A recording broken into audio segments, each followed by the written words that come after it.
So it's not a cheap hobby. Oh no, it started off cheap, yeah, but snowballed. But it's up to the individual. Look, whatever you want to do, you can run a postie bike. A bloke ran up a postie bike up there one year. A bloke ran a tractor up there one year. There's no rules. Well, there is rules, very strict rules, but you know, if you think something and it comes up to the stewards, pass it and said it's okay. If you want to run a bloody Harley with 2 motors in it or 3 motors in it or whatever, you can do it. What was in the postie bike? Just a little 50cc thing, whatever they are in them, and he got a record. He's in the record books, and he had a lot of fun. And the tractor done, I don't know, 58 mile an hour or something, and yeah, he's in the record books, and no, it's good. You know, if you want to build a wheelchair or a gopher or whatever, you come up there and show us. Yeah. And, have you got a record book here? No, it is in Dry Lakes. You can look it up and see what the speeds are and that sort of thing on different things and that. And if you want to, so it's on the net. On the net, so I can do a link to it. DLRA, if you want to find out anything, But, so what's it cost to do a run? You just pay for the week. You join up, you pay $120 or something for it's a lifetime membership, and then you pay whatever $100 for the $150 for the week, and you can do as many runs as you want to. So I mean, what's it cost to do a run in the way of petrol and fuel?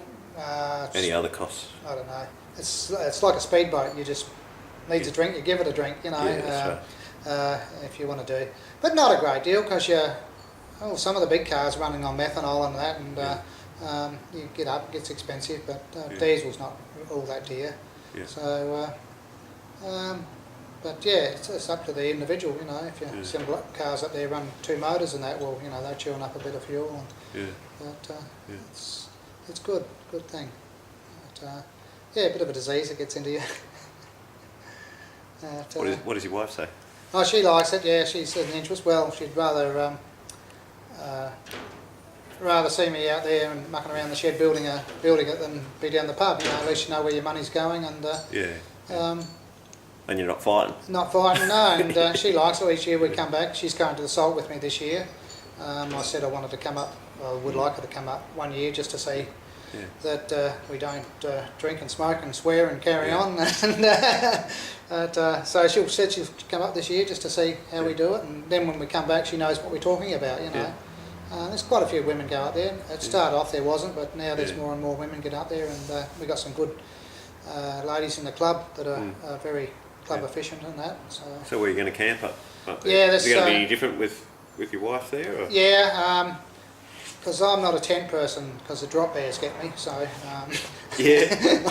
don't like camping in tents, and I said my next tent's going to have wheels, so I've just built a 6-foot sleeper cab on the back of my truck so we can camp in there and away from the drop bears.